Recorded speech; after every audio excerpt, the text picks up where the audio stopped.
For thousands of years, civilization has been a destructive force, both ecologically and socially. In the midst of the sixth extinction, the future of humanity and our other than human kin hangs by a thread. At this pivotal moment in time, we must reach back into the depths of the human story and uncover our mistakes. There is still time to reconnect with what we have lost, to restore our broken relationship to the land where we dwell, and to remember the human place in the wild. Hello, and welcome to the Rewilding podcast. I'm your host, Peter Michael Bauer. This podcast is produced and made possible from supporters on Patreon. Thank you. If the Rewilding podcast inspires you, gives you hope, or makes you think, please subscribe, share it on social media, and become a patron at patreon.com/Peter Michael Bauer. If you're new to rewilding and want to expand your perception of it, I recommend attending one of my Rewilding 101 workshops, which I offer both in person in Portland, Oregon, and online for those who live around the world via Zoom. You can check upcoming dates and register at rewildportland.com.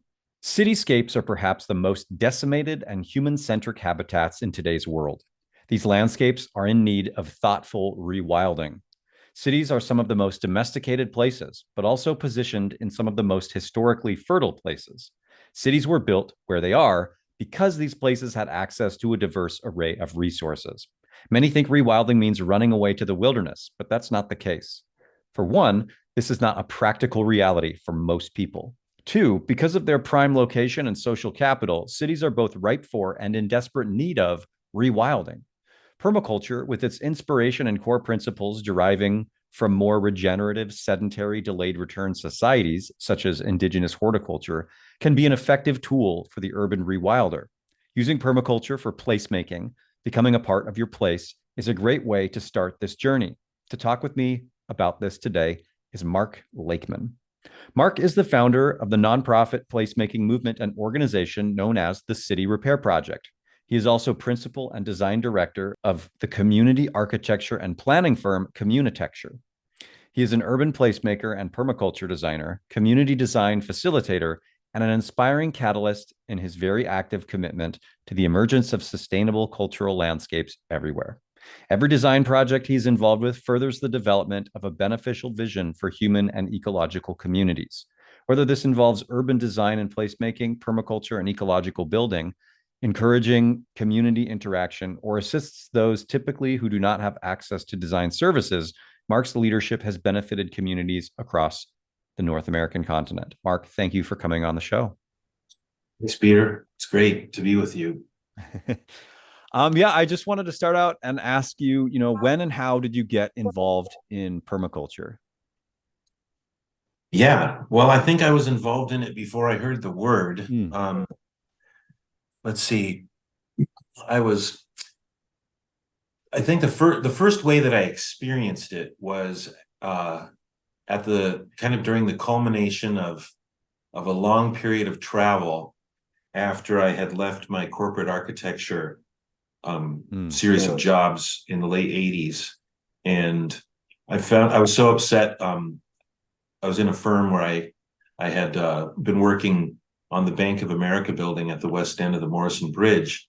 And during the final meeting of my involvement in that project and in the firm, because I was about to quit and I didn't even know it, but people were laughing about how we had just essentially paid off government inspectors to allow the toxicity to remain on site, and after the officials left, people were laughing, and I was so upset at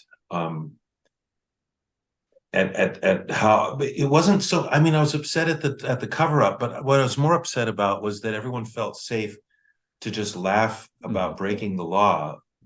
And I realized at that point that the profession I was a part of had some pervasive problems that I didn't want to be a part of, that there was a cultural rot. And of course, that building sits right on the edge of the Willamette River on the bank, the west bank, and which means that all of that toxicity is leaching into the Willamette River and therefore into the fish that we eat, and therefore into the whole ecosystem of our region and beyond. So I quit that day, and about 7 years later, I was in the Lacandon rainforest in Chiapas, just at the onset of the Zapatista uprising, And I was able, for various reasons, I was able to move in and out of government lines and the Zapatista lines because I had the endorsement of a specific, really cool organization that everybody respects there. But I was there to see what people are like after that cover up and that kind of betrayal in the design culture. I found myself asking what would people actually be like? Because I don't think I'm seeing it. I don't think I can discover it here in Portland, Oregon. And I was wrong, you know, spending an afternoon with a really healthy grandmother would show you. But I had to go far and wide, travel vast distances in order to really truly come home in some ways for the first time. But it was in the Lacandon rainforest, getting to spend a long period of time with Lacandon Maya people that I did experience permaculture.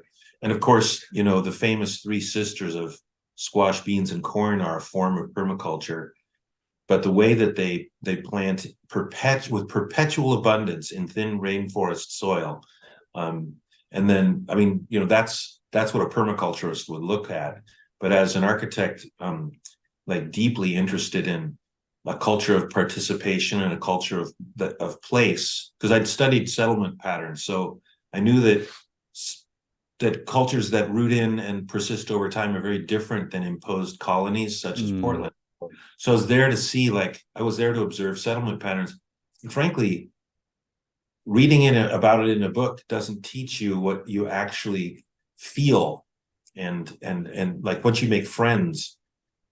I mean, I'll close down this answer because I could go on and on No, forever. that's great.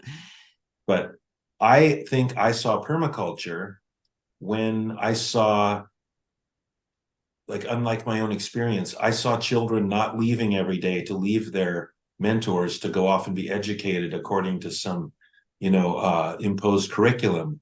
I didn't see the displacement or the dissipation of the family unit every day. I saw it integral, and I saw parents and children.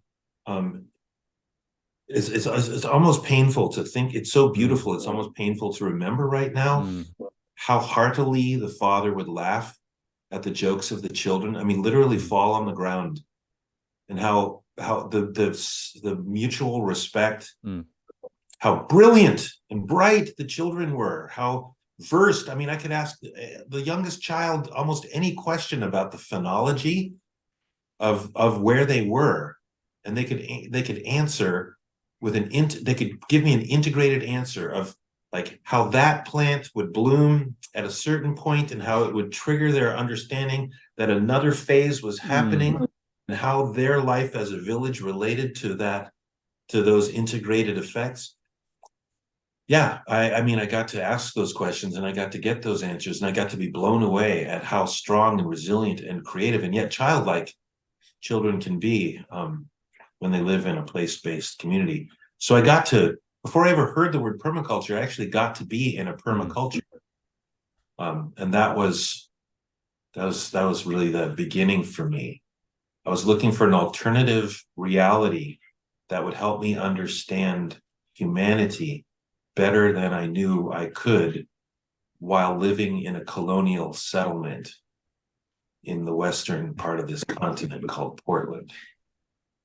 Yeah. So then, you know, did you have a kind of culture shock coming back to Portland, and what was the sort of like impetus to start doing permaculture? Yeah. Well, yeah, big culture shock. So I've been gone visiting villages for 7 years. And what happened to bring me to a place of, well, a lot of personal patterns, perceptual patterns changed for me, so that when I came back, I would be shocked. But I was also equipped to be able to re-engage. And I didn't really understand that because I came back with more empathy for people. But I had been in all these places where people weren't desperate to be heard. Like when I got back here, part of the isolation was to finally hear in the voices of my own friends this desperation to be listened to be heard, and the inability to actually listen to each other. So going to a cafe with my old friends, you know, for a decade or more, listening, I could actually hear them now. I could hear that none of them were listening to each other, and they were all waiting to tell their story. And none of their stories, like their best story, their favorite story, the one that they told so many times they didn't even know it, would just be deflected as a person was waiting to tell their story. So, yeah, so I was seeing that and hearing that, and also, especially in the Lacandon rainforest, I was coached. I had brushed up on Spanish in order to be able to speak with them who speak Spanish as a second language as well. And so I was coached by them to like never say violent words. What it does to you internally, like essentially they were saying it truncates your access to your own creativity. It blunts your perception, and it hurts your access to the surface area of your senses to speak with violence. And of course, to be self-conscious and to be really outside of yourself, to be worried about what other people think of you, to project on other people, like, puts a curtain in front between your soul and your senses. So I was coached about that. And that helped me. I mean, I became so much more conscious in a quiet way, in a thoughtless way. And I could see that my friends were outside of themselves. So it was really upsetting. But Peter, when I'm like, the most upsetting things for me were also the most inspiring things at once. Like in the Lacandon forest, I mean, we're talking about people that the Lacandon are made up of all of these different refugees that found each other in the forest as they were hiding from the Spanish. And then the Lacandon became this group. But it was fundamentally made up of people that had been fleeing and they came together, and they were about 5,000 strong. Less than 100 years ago, and then they were decimated once Europeans finally contacted them in the forest, down to about 120 people when I visited. And of course, like, there I am visiting, but by that time apparently they had become more resilient thanks to the genetics of one particular person. Every descendant of his would not die. Wow. So the village was largely made up of him, and then he had many wives in order to not be kind of breeding within closed loops too much. That's fascinating. Anyway, wow. The most amazing thing, Peter, was, and I didn't know what I was experiencing at the time, until I got back and I got, became an activist, and I was in like all these different circumstances, like with Robert's Rules of Order and consensus, advocacy. What I experienced in the rainforest is this whole other level of making decisions based on like continuity of relationship over time and affinity, identity, so that when people come together, they already know each other so well, and they're already part of a culture that might even never even have to say this to their children, but like, everyone is on the edge of the whole, and all that they would do in meetings is communicate so that everyone could hear, and then everyone on the perimeter would act on behalf. It was like ultimate anarchism in the most beautiful way. Everyone was part of a greater whole, and they all understood that, and they would all act on behalf of what everyone else had said. I saw 2 community meetings inspired by crises, and in both cases, people would turn to me after it was done, because I'm just sitting there like, what just happened?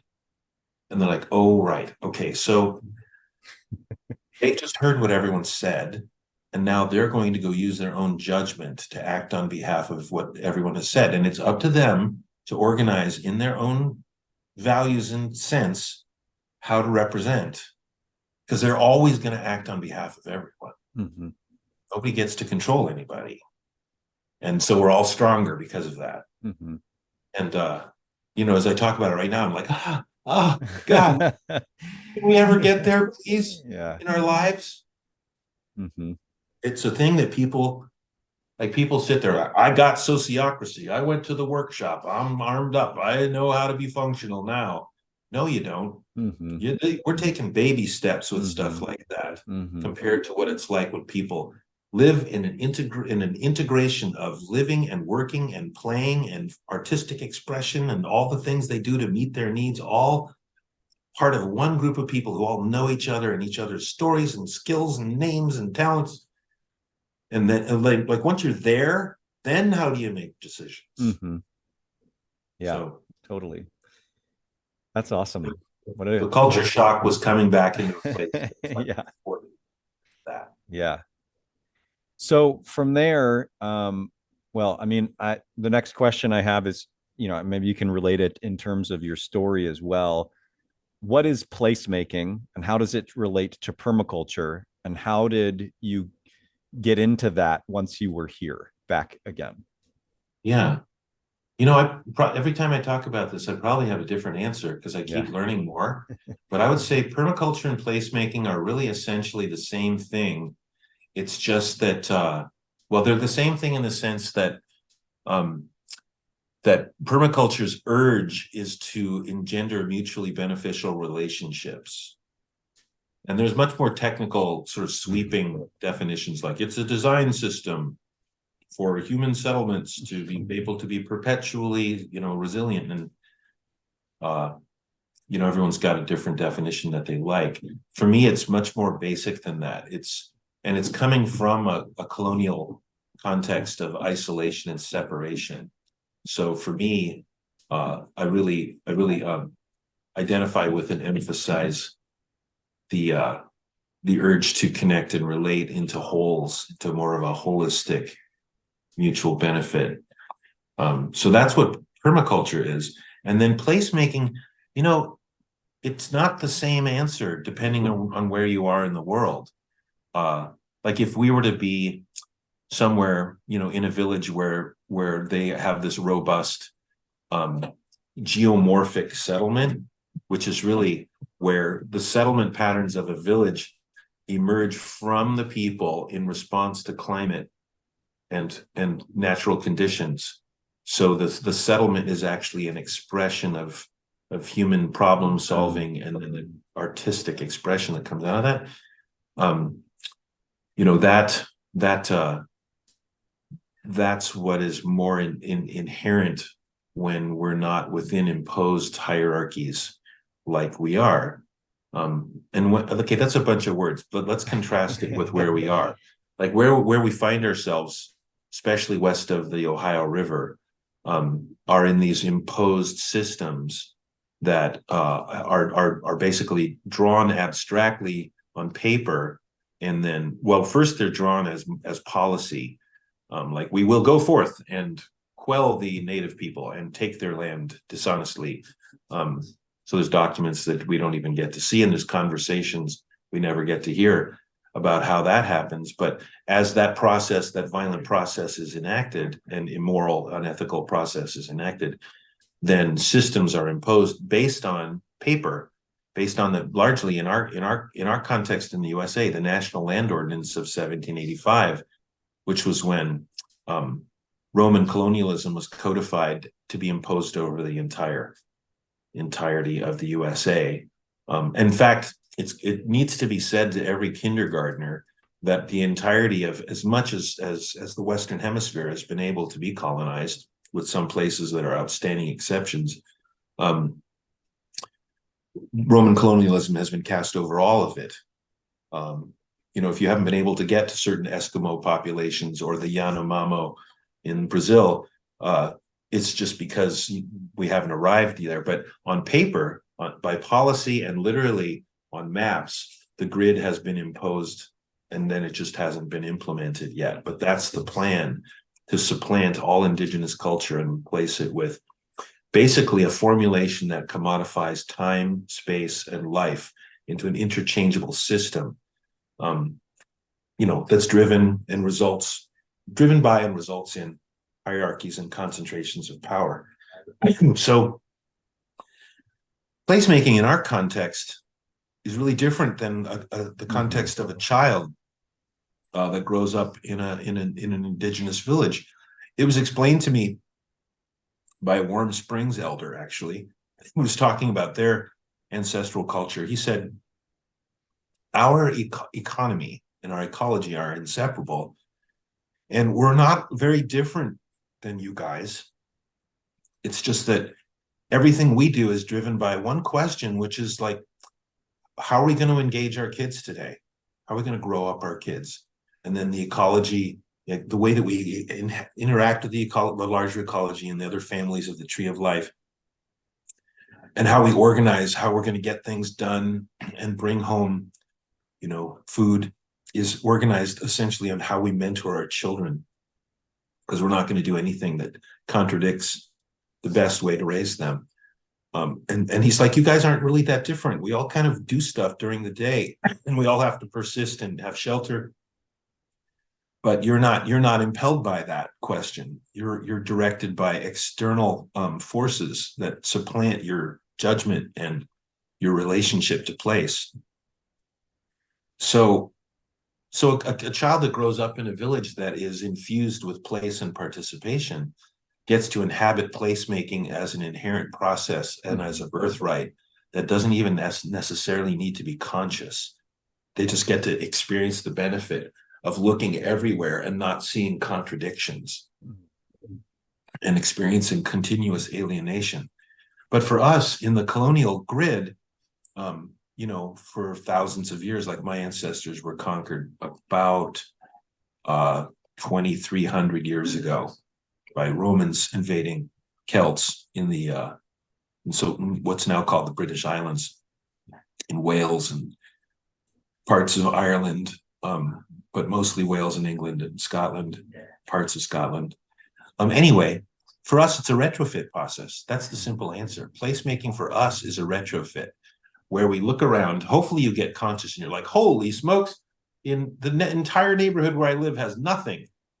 Like the first thing that might occur to you is like, oh, there's no public square at all. How interesting, and apologists for that will be like, especially religious, like people with religious orientations will say, well, it takes a long time to get around to make culture.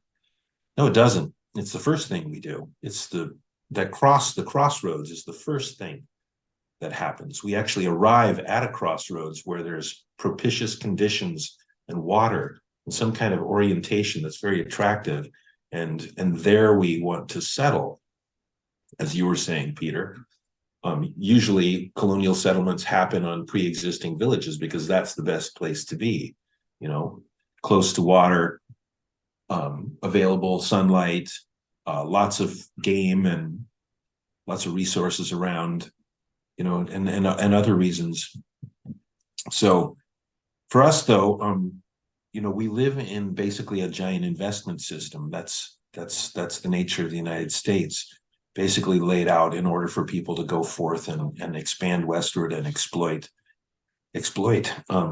natural resources and then conscript people as part of a working class into doing that extraction. And then the process, results in further enriching the wealthy and powerful while the rest of us toil. So we just wake up, our children just grow up in that thinking that's normal. Mm-hmm. But eventually you might notice that you're frustrated, always feeling powerless, even though you live in a neighborhood with all these other people that feel powerless. And because the examples of actual villages where people are powerful are missing everywhere, they've been erased, then you just go on with your life feeling frustrated. And everybody knows that there's something wrong. Liberals, progressives, conservatives, everybody can agree that something's wrong. They just can't agree on what it is because they have different information. But yeah, for us, placemaking, let's see, you organize children, you have a little fundraiser, and then you get a bench, you build a bench, and it's a big deal. In an African village, they could wake up in the morning and say, you know what, we ought to have a bench over there. After all, the grandmothers, we have this song that says, everywhere you have a grandmother, and where she has to go to get her bread, she needs at least 3 places to sit. And we've discovered a grandmother that doesn't have 3. She only has 2 seats between, here and there. So we've got to get the kids out of bed, build a bench today, and you're done. No, Yeah. no fundraising, no Right. permission, Mm-hmm. no city authorities. So I guess because I'm on a roll, I want to just say a couple more things. If you can see that the public spaces basically missing, you can also see that it's there. And we've been convinced that we're powerless in the space between our homes that really otherwise for thousands of years used to bring us together, like hundreds of thousands of years. That space was a commons. So if you can realize that, then you can go, aha. Well, then if you can realize that, then you can realize that there was a time, the good old days perhaps, before we were convinced that we were powerless, when we did have power. And maybe you can just decide to be powerful. That's how the city repair movement really began. It was just deciding that we had our power and that nobody was more powerful than we are where we live. So we retrofit. I got a lot of coaching. I got a lot of coaching to do this. Like, oh, you want to subvert the colonial grid? Go to the closest freaking crossroads and show everybody across the freaking grid that this is how you change. This is how you address colonialism. Go straight to the crossroads right where you live, transform it back into a place that brings people together. And then boom, boom, boom, boom, boom, boom, boom, boom, it'll happen across the planet. That's the plan. So we're trying to be villagers within the colonial grid. So placemaking seems innocuous, like, yeah, let's bring some children together and do some ecological construction. But when you do it out in public space, you're challenging, I think, almost everything. And then suddenly you're bringing the bureaucracies and the political leadership into the conversation, because they're the administrators of everyone's public space. So when you bring them into the conversation, suddenly they're face to face with the absurdity of the system that they administrate. And the more you relate to them as people, like that's the secret superpower is world. This was literally coached to me, Peter. This man, Elk River, who helped start City Repair, is Cheyenne. He said, okay, just see this. Everyone's on the same side. Even when you're sitting there with a line across between you and these people who think they're your enemy, there is no line and you're all on the same side. And when you speak from your ancient villager self to theirs, you'll choose different words and you'll use a different voice that they will hear somewhere inside. And that's how City Repair got rolling. It's exactly like Obi-Wan saying, these aren't the droids you're looking for. Yeah. And they're like, nah, these aren't the droids. It's that power. There's a couple of things that you're making me think of. One is, when you were saying that you were isolated in our neighborhoods and we're, thinking like, where is the square for us to come together, the commons in a sense. I think most people don't even think that. I think most people don't even know that there should be or was or ever could be. I think there's just that level of disconnection. So I think part of what you do as well is communicate the need for that shared space. And then the other thing that you said too, in regards to like villagers just getting up and waking up and building this thing, makes me think of, there's like a David Graeber quote where he says something like, I'm going to butcher it because I can't fully remember it. But essentially, like, you shouldn't ask for permission to do something. You just build it and dare the authorities to like do anything about it. There was this group, a friend of mine long ago. There were some white supremacists who had painted some, neo-Nazi symbols on a crosswalk on Powell Boulevard here in Portland. And they saw those and, had reported it to the city. The city was not painting over them. So these symbols are just staying there. And they're like, you know what? We're going to like paint over these. So they went and they bought a bunch of different like street paints and they painted a rainbow crosswalk. And they got caught in the middle of it by the authorities and they were tried for graffiti, for like illegal graffiti, and they had to do community service. And so for their community service, they volunteered with the City Repair Project painting intersections. And I just think that that's like such a good example of like, kind of doing something without asking. And then also there, you can do both things, right? There's this organization that's actually has the permission to do it. And you can end up doing both elements if you want. And I'm not advocating anybody break the law, of course. But there's a drive to just like make something happen. Like those symbols needed to get painted over and the city wasn't doing it fast enough. And so they took matters into their own hands to do it. And I think that that's an important element of, direct action in that sense. And then it's also cool that they were able to then integrate the same kind of philosophy in a more structured way with permission with city repair. Anyway. It's really interesting, Peter. Early on in our relationship with the city, different kinds of things would be done of a guerrilla nature that were inspired by our activities. Sometimes I would get a call, like somebody routed out concrete in a sidewalk and installed these beautiful mosaic designs, and the city said, all right, well, we'll call Mark Lakeman, and if he's okay with this, then we'll just let it go. Wow. So I'm sitting there, like, I issued a letter. I was like, this is wonderful. And Peabot was, okay, this is cool, then we'll let it happen.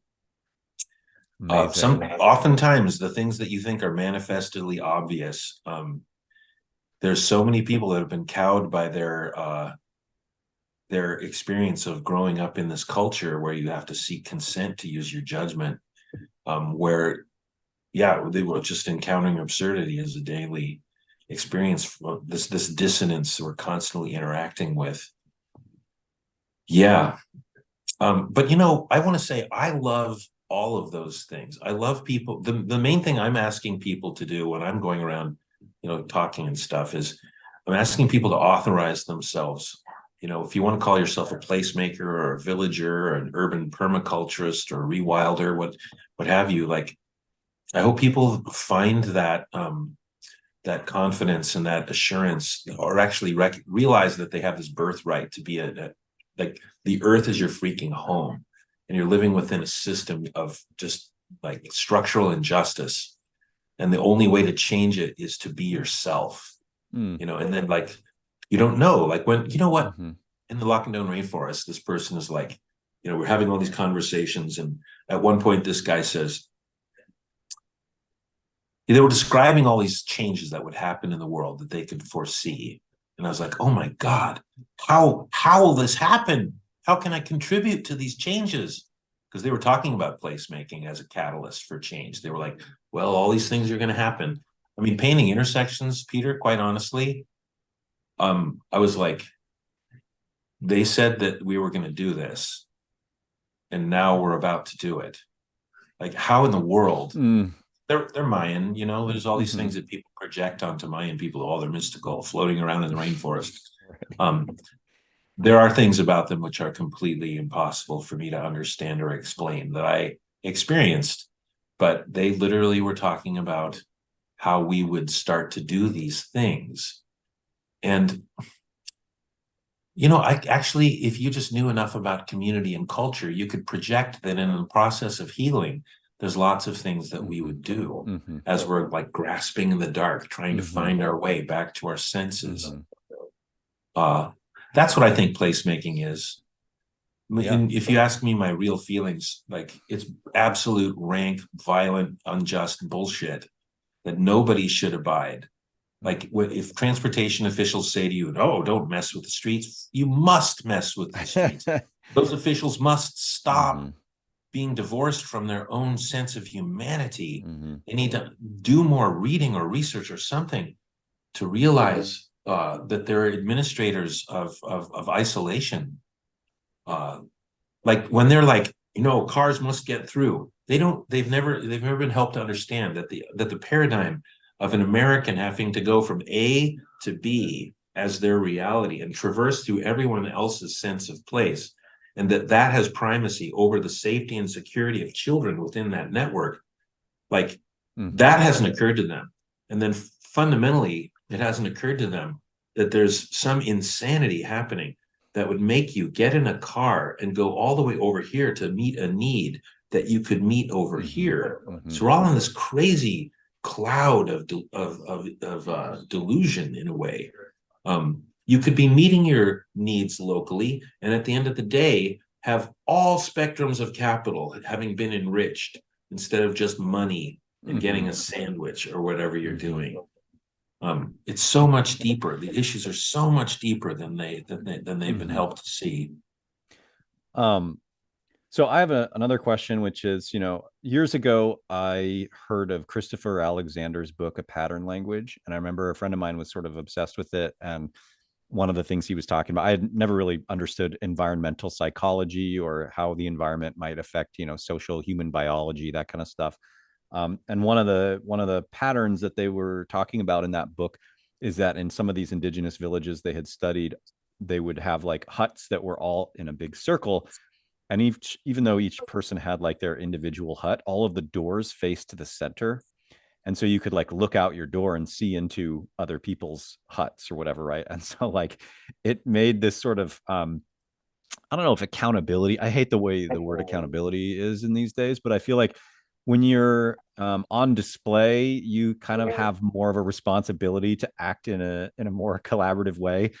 And they noticed that when villages started facing their doors outward in other ways where they weren't visible, that's when they started to see more conflict arising between people.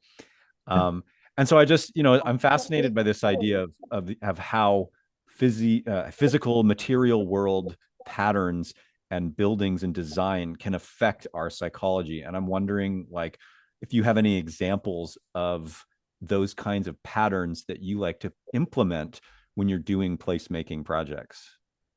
Thank you. Yeah, great question. Well, first I want to say about Christopher Alexander's pattern language and relate that to permaculture. That what's so exciting about permaculture and what pattern language did for people all over the world was basically decentralize a language and make it available and accessible to people that would enable them to not just modify their own environment, but to communicate with other people a kind of a set of ethics, values, and strategies and patterns that they could employ, and then they could relate to each other, and then therefore they could share it, and therefore it could become both local and global at the same time. So just truly beautiful, and both of them kind of eschewed or deflected by professional design culture. And I'm going to digress into that. that design culture doesn't realize that itself is an expression of colonial structure. To professionalize design and to make it so inaccessible economically is a form of social injustice. There are tremendous barriers, and actually architects walk around like wearing that as a badge, like I work for the rich people, I do big expensive houses, and I'm like, yeah, that you never get to sleep in, you never get a set of keys, and they barely, like, they disdain you because you're not rich enough, you fool. Okay, so about design strategies, well, I'm glad that you just put it the way you did. Villages like the one you're talking about, and I can think of many different examples in different cultures across time and across the world, where people basically express their cultural ethos physically. So for the native culture to say, the teepee, for instance, has been explained to me. I referred to Elk River. He said, the teepee is a circle because our whole conception of our society is a circle. We notice, because we're paying attention, that everything is spherical, circular, and cyclical. That's the theme that permeates the universe. So for us, the teepee is kind of a cosmological expression. It's talking about wholeness. It's talking about inclusivity. And ultimately, it all comes back to this point of beginning that permeates all through time, of a great mother, of a great, like, regenerative presence, of cyclical birthing kind of thing. And the teepee tells us about that. It's the great hoop, freaking hoop. So he's like, the teepee is a manifestation of the hoop. We're living in it. Okay, well, villages like the one you're referring to, where people are looking into the center, they're on the perimeter, so they're defining it. They're talking about how everyone makes up the total. They're making up the whole. So everyone gets to have a place on the edge of the whole. And then the middle, which is formed, it's defined and animated by the edges of personal and private space, is a great open space for just constant interaction, co-creativity. but it's not made of anything. It's just openness that that everyone can be part of, but it's changing constantly. And so, but it's what's really powerful is realize when you're seeing those expressions of wholeness, whether it's um, like a village in Nigeria that would be doing that kind of thing, or like an Italian hill town that's punctuated by gathering places that happen right there, that are defined and animated around the edges. Everything seems to be growing right out of the rock, but it's kind of aimed at the sun to catch it. It's doing the same thing. They're going to a place where all the action is happening because everyone's bumping into each other there. And they're wanting to be part of that action. They want to look down on it and they want to go out and be in it. And it's kind of all over the village as a pattern. They're looking into it because that's where, that's right. That is actually what Shakespeare's talking about the theater of life. And, all the world is a stage. Like the piazza is the stage. So my favorite design pattern is actually to bring that back into the colonial reality. Notice all across the freaking landmass, on every single block, everyone looks away from the center. We are literally designed to look away. Like anybody who's listening to this, I hope you get this. Somebody long ago, before even the Continental Congress blueprinted this, like in Roman colonialism, they decided to invert all forms of village patterns that create cohesion and continuity and invert them as much as possible. So whereas in a village, you look internally, like the block becomes a cellular structure that is unifying. And there's many of those cellular structures. And in between the cellular structures, there's all these crossroads where the cellular structures then interact with each other. And that's like this overall design pattern that is the essential village of human freaking kind on planet Earth. And then along comes like these dominating cultures that decide that no, and they watch carefully, like this is how these guys lived, and we can't let them live like this anymore. So where pathways converge, we will nullify it and make it a traffic corridor. There won't be any. In fact, notice that in the grid, all you get are sharp corners. So there's never a nestling effect that causes people to slow and eddy and interact. They're just sharp corners that nullify place. Like we're living in an anti-placemaking kind of construct. And then people are looking out from centers, and centers aren't even allowed. They're disallowed. The entire block is cut up into privatized parcels. And people should ask themselves if they read a freaking book about village design, like within what's called the insulae of the grid, otherwise villagers have open spaces like courtyards and internal like community spaces that are exterior and interior spaces, and they're kind of all over the place. And the more you have those, the lower your crime statistics are, and the higher your public health indicators are. But in our reality, the entirety of a community infrastructure of place is missing because, whether you're whatever, I mean, most neighborhoods of Portland, Oregon are named after developers. They're like, I know, I'll name it after myself and I'll build, 450 houses here and sell it all off. Won't be a single park, public square. It'll be a food desert. It'll just be housing, because after all, this is the working class. We can't have them gathering and having ideas. We've got to have them nuclearized within nuclearized rituals and inverted cultural festivals. Like Easter is now about rabbits and no longer about fertility. Anyway, you know what I'm talking about. Yeah. So I guess what I'm kind of getting at is like, I read in one of your reports once that when you paint an intersection, it causes drivers to slow down when they're driving through the intersection. I believe I read that. And so in a sense, like that's one of the impetuses to create a mosaic of a painted intersection is to slow drivers. But there's like multiple things that are happening simultaneously. And one of the things that I think about too is, Martine Prechtel, one of my influences, who's Canadian native, raised on a Navajo reservation, lived with the Mayans for a decade. He's a famous writer, author. He talks about his experience with the Mayans and how what created in part their communities was the fact that the roofs of their houses were built out of natural fiber that decomposed over the span of the year. And so every couple of weeks, they'd have to have a collective neighborhood party, essentially, where they would go house to house every couple of weeks and build a new roof for each of the houses. And they had to have everybody do it because it took a lot of effort, and the materials would decompose over time. Well, when the government came in and built solid roofing with tin and stuff like that, there was no more reason for the communities to have these sort of barn raising, so to speak, roof raising regular parties, and that was one of the demise, that led to the demise of the community connections.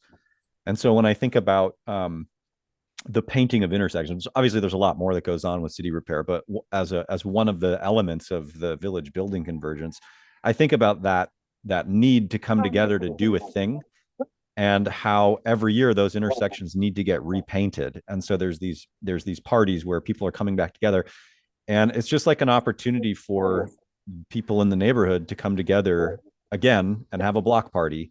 And it's doing something like slowing down traffic, which everybody can probably get behind, especially in terms of, thinking about children and play outside. Not that a lot of kids even play outside anymore due to computers things, but that's another interrelated challenge that we have at the moment.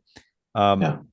Anyway, I'm just thinking about like the different kinds of psychological patterns, and are there more than that? What are some other ones that would influence people in terms of getting them to connect?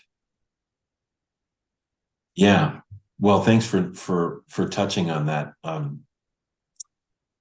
I think for so many people that are struggling, I mean, once they discover that you can constructively engage and not just resist, but actually create cultural patterns, so many of us get stuck in just building, but how rare it is to actually inhabit what we build. Inhabit it long enough, then you can actually start to have more insights on in terms of social architecture and cyclical, seasonal, as I used the word phenological earlier, the phenology of our behavior in the space that we've been working so hard to create, includes rituals. And like when we say ritual, a lot of people are like, oh, candles, right? And chanting. Yeah, that gets to be part of it sometimes, but in the most basic sense, ritual is people getting together to do things that just meet basic needs. Like the barn raising, is so symbolic of people coming together and doing something tremendous. But that tremendous thing, everybody agrees it needs to be done. Like, we need a freaking new barn, we got to have people out there working in the rain, getting things ready for the community in that window of time between the cold and the hot, when other things have to happen at the sometime during spring. It's just good. The weather's just good enough for us to be able to get in a barn raising. But that barn raising is a pulse. It brings people together and into a unifying focus, and then all this dancing and music and food happens. Because you lay down your tools at the end of the day, and it's not just the barn raising. Like, there's all these children being watched, there's all this planning being done, logistical support happening. Like, everybody in the village has a role in the barn raising, and it's more than just driving pegs.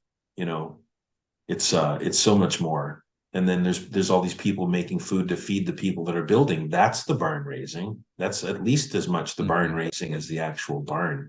And the barn raising is, the grandmothers are sitting there understanding the whole time that the barn raising is a means to build the community too. So it's working in all directions. So I love ritual that is just based in, well, actually, I'm in this design office right now where everything we do is need-based. It's value-driven and need-based. All these things behind me here. are all need-based, but they're spectacular. And when people interact with this stuff, they're like, God, I want to change what I do for a living. I hate doing stuff that doesn't matter. I hate spending my whole day doing stuff just for money, doing stuff I don't believe in. There's no ritual that comes out of that. Mm-hmm. Like I can remember working in those big corporate offices where the entire impetus that was setting, basically you could have some client come into a big firm like that and say, you know what, I've been thinking, I want to destroy the world. Oh Can you give my me a God. proposal? I mean, when you're saying like, yeah, I want to build a Mhm. big office park out west of here, I want to take up about 300 acres, and I want to build all these things that are completely irrelevant, uh, and just take up farmland and build over graves and village sites as if it doesn't matter. Who cares? Like that's actually happening. Totally. So there's nothing that comes out of that that's really worth it, except for one thing. Every person who's working in that process, one thing, giving it their attention. There's all these ways that they make beauty. I love appreciating that, even if the impetus and the consequence is bullshit. Mm. It exhibits all of this care and attention that is actually village. Mm-hmm. That's beautiful. And when you see that, and you don't just rain scorn on people, but you like support them in the thing that they've been doing right, as part of a thing that is fundamentally wrong, you have a chance to connect with people. Anyway, yeah, when we're doing placemaking out in the streets, we're always leading by saying, this is a place to inhabit. Like the reason you're doing this is to engage your kids and build a village sensibility. I mean, elicit it or help it flower in your children, because it's being denied right now for the absence of these kinds of behaviors. So you're trying to create a unifying metaphor that activates everybody. And it's not about the thing you're painting. It's that everyone will now see each other differently, and they'll start to do things together. Hopefully they'll challenge zoning that tells them they can't create livelihood where they live. Like, for me, all of this is a catalyst that leads to community banks, a community infrastructure. Let me just jump ahead. To me, my diagnosis about how to make the world a better place fundamentally, of course, it's about restoring and renewing community infrastructure. But I think that our entire society is sick, not so much because of what's happening at these other points of power, like in the halls of Congress. It's it's this fundamental paradox that we've submitted to. We agree to do all the work to power the society while we agree to be powerless. Mm-hmm. And that's just completely wrong and absurd. So this is how I think of it. If you look at the tree of life that we're part of in terms of our culture, it's to me, it looks like it's actually like some flowers where you've cut off the base and you've stuck it in water, and it's a beautiful flower. It's a beautiful bouquet, but actually it's dying before your eyes for the absence of roots. And that's my diagnosis of the whole condition of our society. All of this stuff is happening that's dystopic up here, as our culture is fundamentally dying, because it's disconnected. And it's disconnected because of the absence of local cultures. And after all, democracy actually, it connotes local people being powerful. It's not just the whole, state of Oregon is going to vote on abortion rights. No, that isn't even it. That's a larger scale of conversation. Democracy really begins at a level where you don't just vote, but you inhabit the results of your own agency every day. So that's what city repair is about. That's the repair. It's not the painting of streets. That's a catalyst toward the repair. That's a leverage point. Totally. Yeah. That's awesome. So what are, I guess, well, two things. First, I want to ask, what are some of the shortcomings of permaculture that you see, and how are they being addressed within the permaculture community?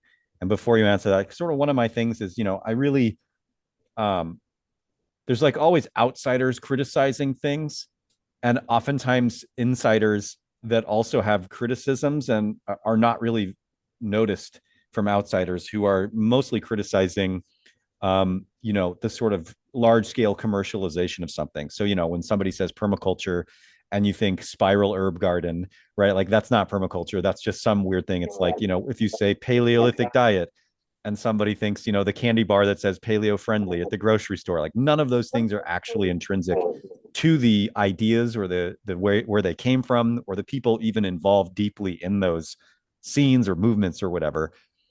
And so I'm curious, like as a practitioner yourself, what are some of the shortcomings that you see, and what are people actively doing to address those Yeah. within the community?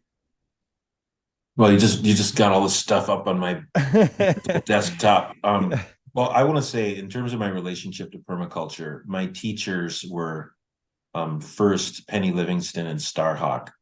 And Penny Livingston was the one that told me that pointed out to me how what we were doing was an application of permaculture, where people are really enacting it upon themselves, but using the essential design patterns.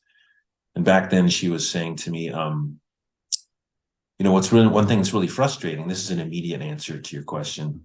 One thing that was frustrating to her was that while permaculture is very much about working with the way that change happens over time, and we call that succession, internally in the culture of permaculture, there's this tendency of, especially like old males, to fix on what they think it is, what they've been saying it is, and kind of deny its ability to morph and change and grow.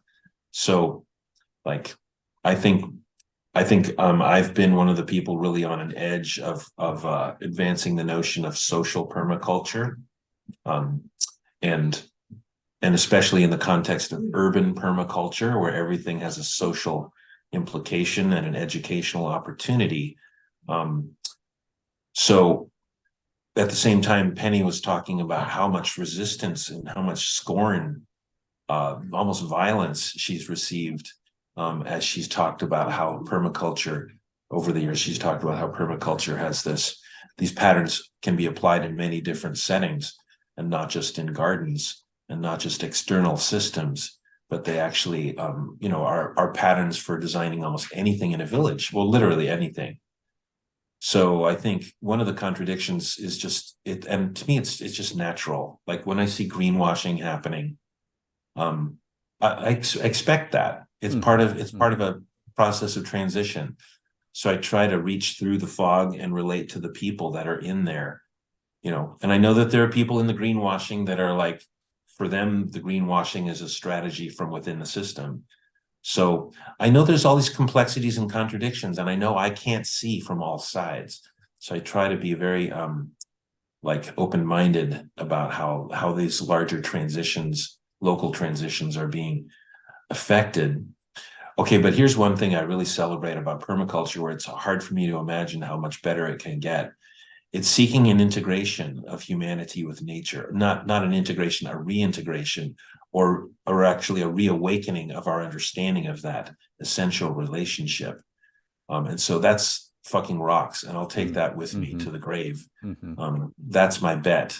That's why I'm involved. And the proof for me of how permaculture does rock is I've never met any people who are so affirmational. Like the ego drops a lot further, where people are able to just like receive each other and celebrate each other and thank each other. It's not fake at all. And I'm not saying there's not ego. Jesus, there's definitely people who are, dysfunctional in all this, but there's people that are dysfunctional everywhere. And there's people with Asperger's in the mix, and there's autistic people. There's there's children that are like taking this on and like running with it. There's all kinds of people involved. And, hell yes, there's older generation, so-called pioneer species, prickly males who talk more than they listen and get in their own way and hurt people. Yeah, definitely. But to me, what's beautiful about permaculture, when you really understand it, I think that I do now, I think I grasp it, with plenty of room to grow, knowing I don't really understand it, and I'm just trying to figure it out all the time. Like that helps me do better. Is that it's all about growing and changing and learning. So that makes it fine for me that we have any local contradictions. I do want to name something though. Famously, there are people who say, well, Mollison and Holmgren were just going around appropriating from people. And I don't know the actual truth of that, but I do know that in my own case of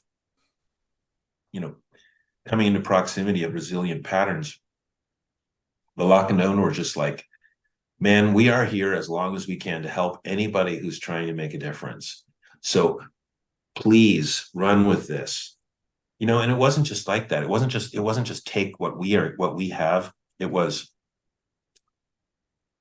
when I was asking all these questions, at one point somebody said, okay, you're not going to understand anything I'm saying because you're so afraid of what I think of you. And I was like, it's like you pulled up my dress or something. And he's like, but it was exactly what I was there to hear. He's like, you are so afraid you cannot even taste the food you put in your mouth. You can't see where you are. You can't feel. You can't touch where you are. Your senses have all been blunted and you're divided. And I was like, tell me more. Tell me more. Like my ears were like 10 times bigger. It was like, please tell me what you see. He's like, again, you're not going to understand me. You're not going to understand me because you don't know the story. He's like, go home and stand in the middle of a street intersection and see that all the lines are long and straight and flat. And then walk a block and see that it's the same. And then go to another town and see that it's the same.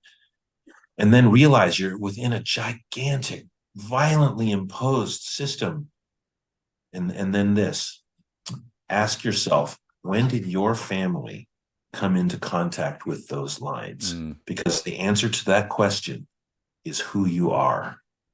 That answer is the last time your people had a choice. And then you'll know who you are. And once you feel that, oh, Peter, this is what happened. He's like, once you feel that, you're going to feel all these things. You're going to feel all this sadness and rage. And then he literally went like this. You're going to feel like this. And he goes, he's like, and I was mild version. Like he was screaming at the top of his lungs. You could hear him across the forest. He's like, and then you got to create out of that. Like everybody's still alive in you. All these ancestors are still in you. You gotta heal the world with that, And then he said this. He's like, so all these problems are going on. Look at all these problems. And he's like, yeah, but then look at this side. He's like, now see that we're on a floating garden in the middle of empty space. And it's all a miracle.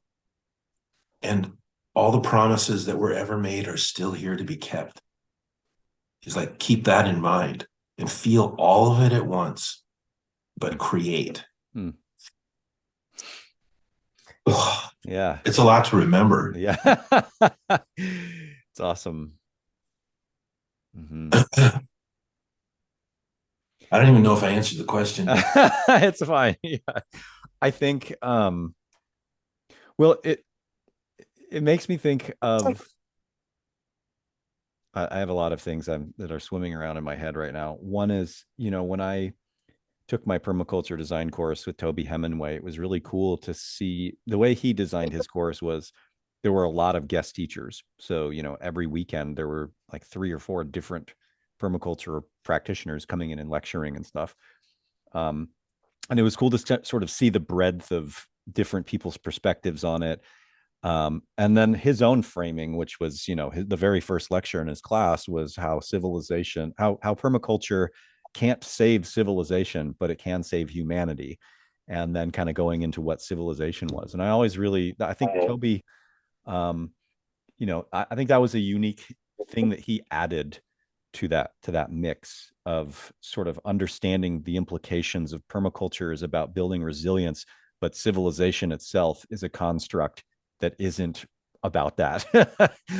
And so when I think about everything that we do, both even, is essentially not in an effort to work within a system and transform it, but to create the thing that's coming next. you know. And so in a sense, like you mentioned the term retrofit, which I learned also from Hazel Ward during that permaculture class. And taking the infrastructure that we have now and retrofitting it in a way that helps us live more aligned with wildness, or deeper connection to place. And that retrofitting is in a sense kind of preparing or laying the groundwork for when the larger systemic impositions that exist today fade away, and we can do more of what we're already doing, more and more and more of what we're already doing. And to me, that's just like super hopeful, and I really appreciate this sort of you know this sort of walking the line of like, we exist in this world today. The example that you use with your hand, on the one hand it's like terrible, on the other hand we're still like in this great place, and we have to create the world that we want, or at least try to. um yeah, I don't know. Well, I got a couple thoughts. First, to anybody who's just frustrated with the system and wants everyone to just change instantly, I definitely relate to the so-called black-clad anarchist from Eugene Impetus or Impulse.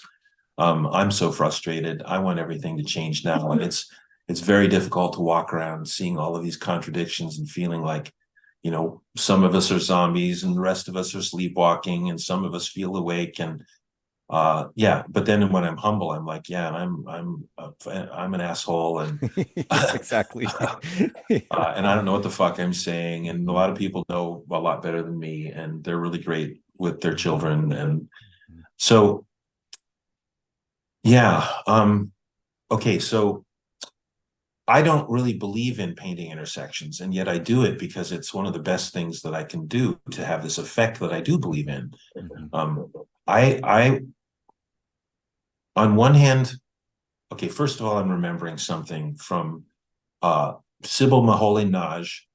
She wrote the book The Matrix of Man, which is a feminist, and it's really the only comprehensive study of the colonial grid that I know of, that traces it from its earliest origins that we can discern, from the Assyrian Empire up through to where we are in the Western Hemisphere. And brilliant. But one of the aerial photos she has in there, you can find it online. It's an aerial view of Timgad in Algeria, and it was a Roman settlement. Um, so this is about transitioning and coming back to the village, and Toby's quote about not being able to save civilization but save humanity. So Timgad is this amazing, it's like frozen in time. You can see that exact same quote played out physically.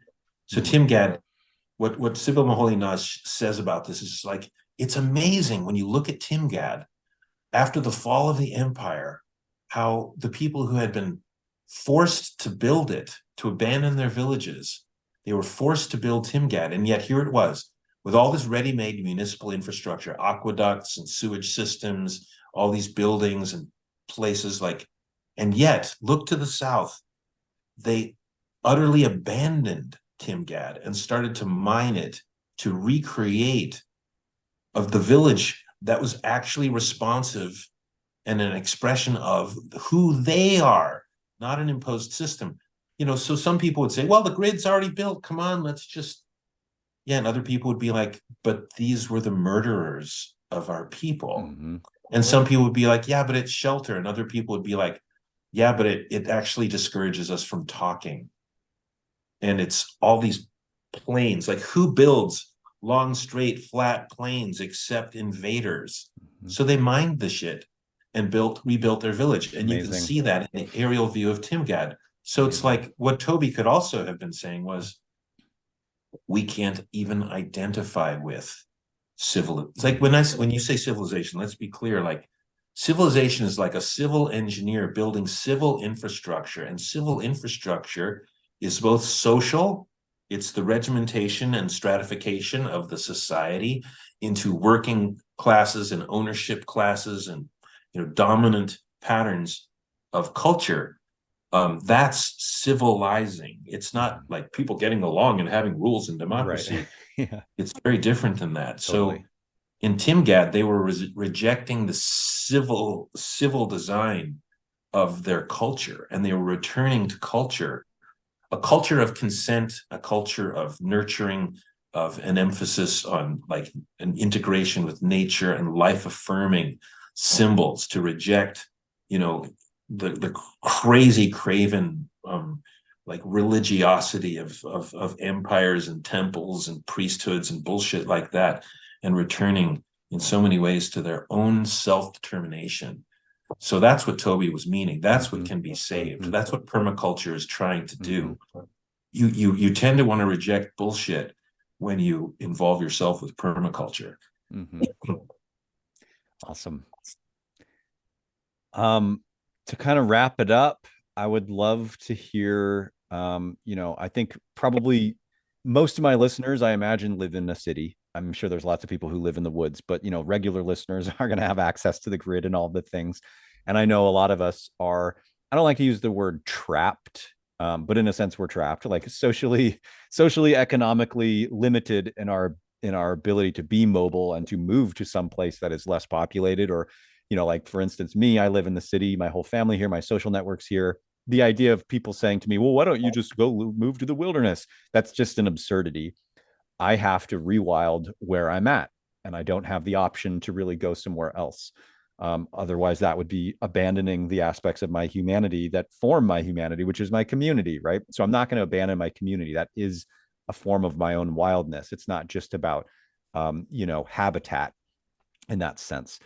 So I like to, while I also talk to and interview people that are into hunting and gathering in the wilderness and stuff like that, I'm also trying to equally balance it with ways of integrating rewilding in an urban context. And I think permaculture is one of the best tools to do that. And so I'm curious if you have, 3 or 4 tips on people living in the city on how to begin to engage in more placemaking, more permaculture, more retrofitting of our environment here.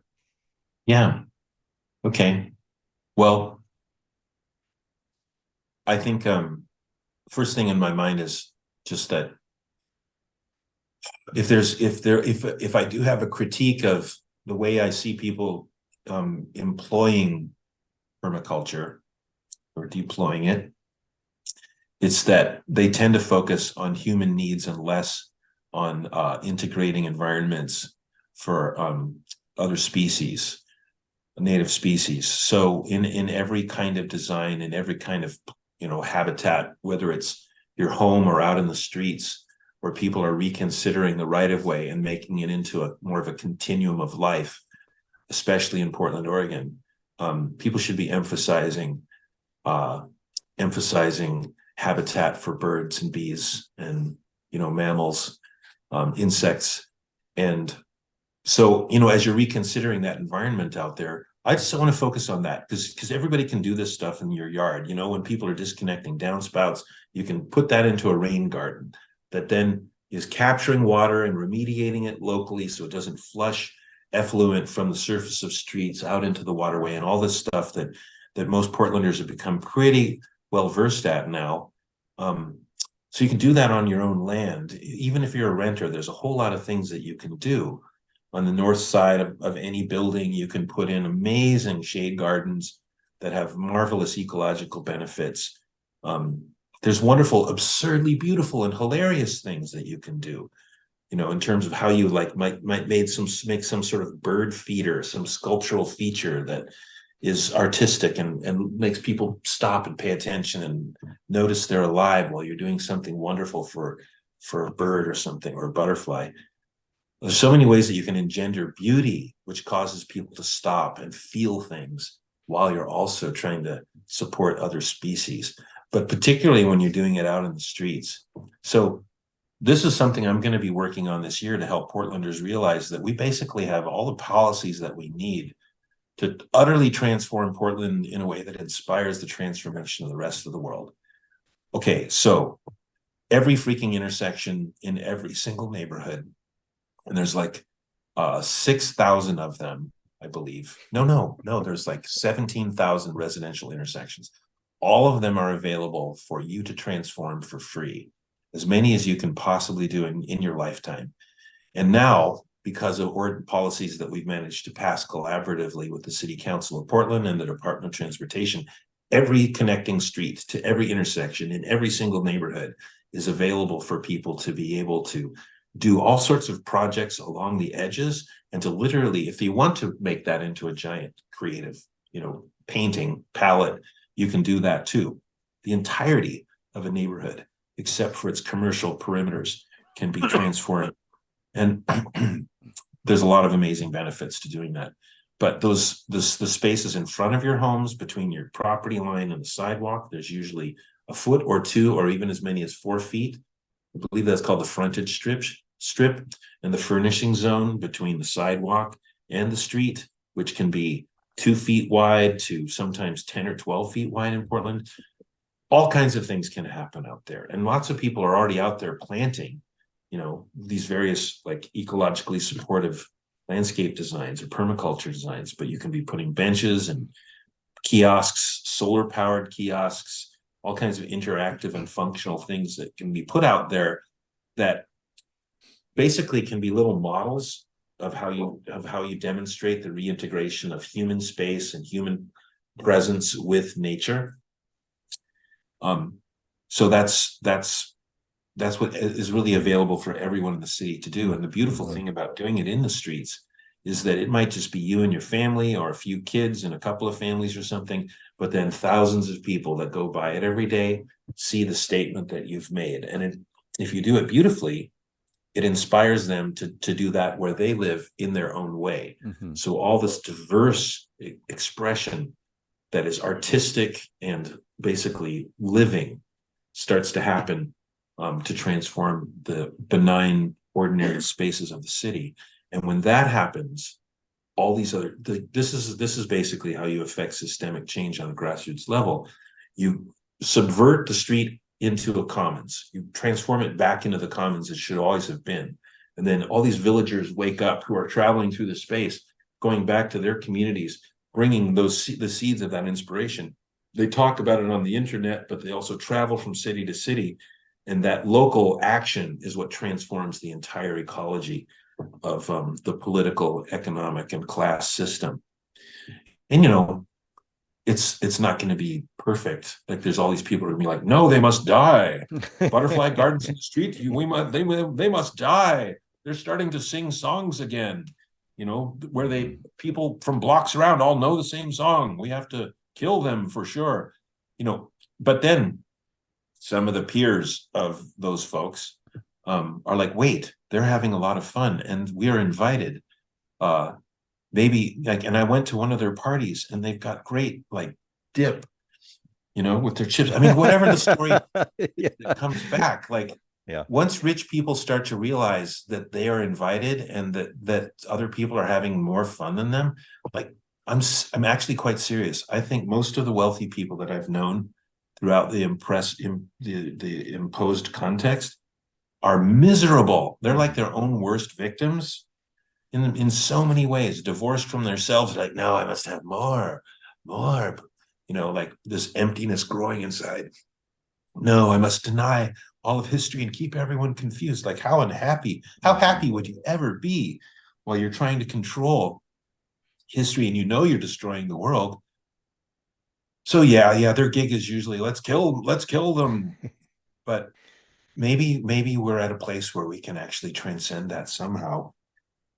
Anyway, that's we can help. Yeah. Awesome. Cool. Are there in the meantime, we get to fulfill ourselves, right? Events like Rewild's Echoes in Time are where you get to just be like, oh my God, I can love this much and I can feel this much. So even as we are struggling in the great struggle, we get to be in our own bodies and be in love with life. Awesome. Well, thank you, Mark, for coming on the Rewilding podcast. It's been a pleasure. Thank you, Peter. So great to spend time with you. Yeah, you too. Thanks for listening to this episode of the Rewilding podcast. Check out the show notes to connect with my guests for a list of resources that we mentioned during our conversation. If this episode inspired you, made you think more deeply, or gave you some new tools to use, make sure to subscribe and become a patron at patreon.com/Peter Michael Bauer. If you're new to rewilding and want to expand your perception of it, I recommend attending one of my Rewilding 101 workshops, which I offer both in person in Portland, Oregon, and online via Zoom for those who live around the world. You can check upcoming dates and register at rewildportland.com. Thanks for listening.